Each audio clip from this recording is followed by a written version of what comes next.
নেপাল ও তিব্বতে আকস্মিক বন্যা ও ভূমিধসে প্রাণহানি বেড়ে দাঁড়িয়েছে ৩৮৯ জনে। এছাড়া ৮০০-র বেশি বিদেশি পর্যটক সহ এখনও নিখোঁজ প্রায় ১,৫০০ মানুষ। তাদের মধ্যে ভারতের ১৭৮, যুক্তরাষ্ট্রের ৬৫, মালয়েশিয়ার ৫৫, ইউক্রেনের ৫৩, অস্ট্রেলিয়ার ৩৫ এবং যুক্তরাজ্যের ৩৩ জন ছাড়াও রয়েছে অন্যান্য দেশের নাগরিক। নেপাল থেকে এ বিষয়ে আলোচনা করতে নেপাল থেকে আমাদের সাথে যুক্ত হচ্ছেন সে দেশে অবস্থিত বাংলাদেশ দূতাবাসের কর্মকর্তা এএসএম সাদেক। এএসএম সাদেক, আপনাকে স্বাগত জানাচ্ছি ইন্ডিপেন্ডেন্ট সংবাদে। শুরুতে যেটি জানতে চাই যে নেপালের সর্বশেষ পরিস্থিতি সম্পর্কে জানাবেন, সেখানে বাংলাদেশি নিখোঁজের কোনো খবর আছে কিনা? ধন্যবাদ আপনাকে।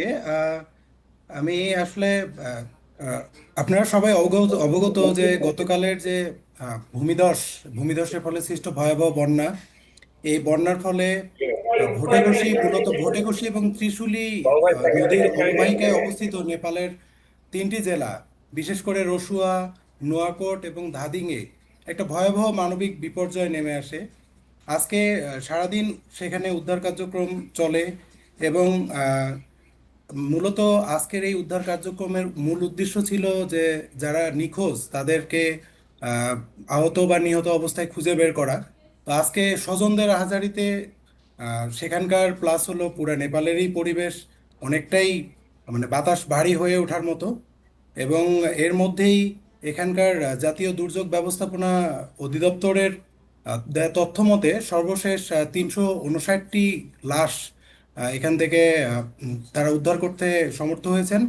এবং এরই মধ্যে নেপালের কর্তৃপক্ষ এই লাশগুলো কাঠমান্ডুতে অবস্থিত টিচিং হসপিটালের মর্গে রেখে তাদের ছবি সহ যেন তাদের স্বজনরা শনাক্ত করতে পারেন সে ছবি সহ একটি লিস্ট বা তালিকা সেখানে সেখানে প্লাস সামাজিক যোগাযোগ মাধ্যম এবং প্রিন্ট ও ইলেকট্রনিক মিডিয়ায় প্রকাশ করে যাচ্ছে।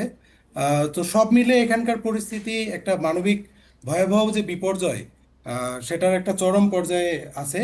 সেই সাথে আপনাকে এটুকু আমি আপনার মাধ্যমে সবাইকে এটুকু নিশ্চিত করে বলতে চাই, এই গতকালের এই ভূমিধসে সৃষ্ট বন্যায় এখনো পর্যন্ত কোনো বাংলাদেশি আহ, কোনো আহত বা নিহত বা নিখোঁজ এরকম কোনো তথ্য আমাদের কাছে এখনো পাওয়া নেই আর কি।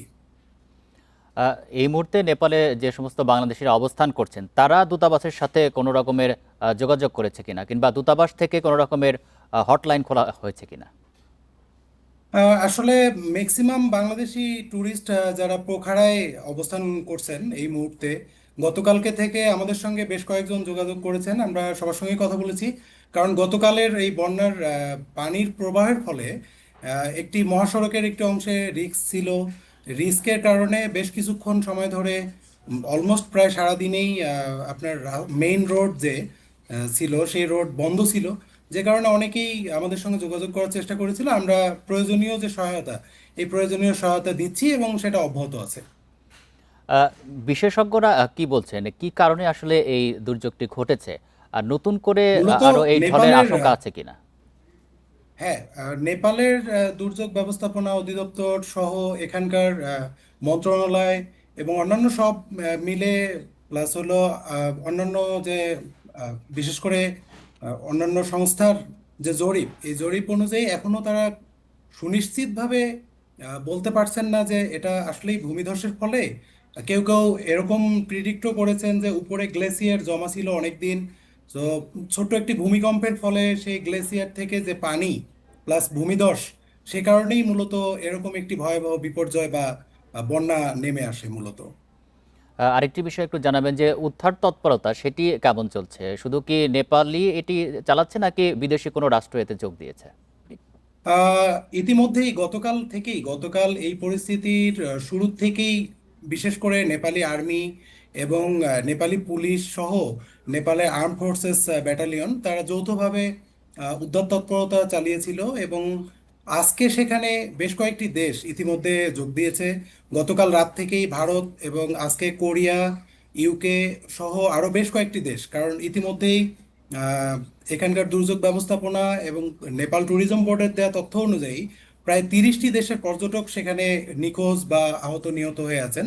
সো এখনো পর্যন্ত 3-4টি দেশের অংশগ্রহণ নিশ্চিত করেছে পররাষ্ট্র মন্ত্রণালয়ের প্রোটোকল ডিভিশন।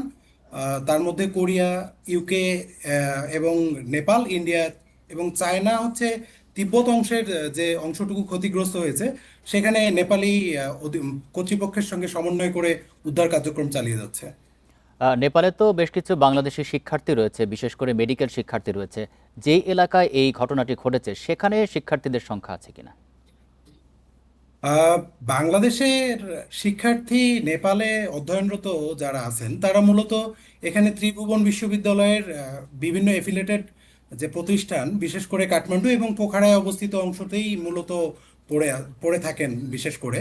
এবং যে অংশটিতে এই ঘটনা ঘটেছে সেই অংশে কোনো বিশ্ববিদ্যালয়ের শাখা বা কোনো এফিলেটেড কোনো বিশ্ববিদ্যালয়ের অন্যান্য কলেজ না থাকায় সে অংশে কোনো শিক্ষার্থী ছিল না বলেই আমাদের প্রাথমিকভাবে ধারণা।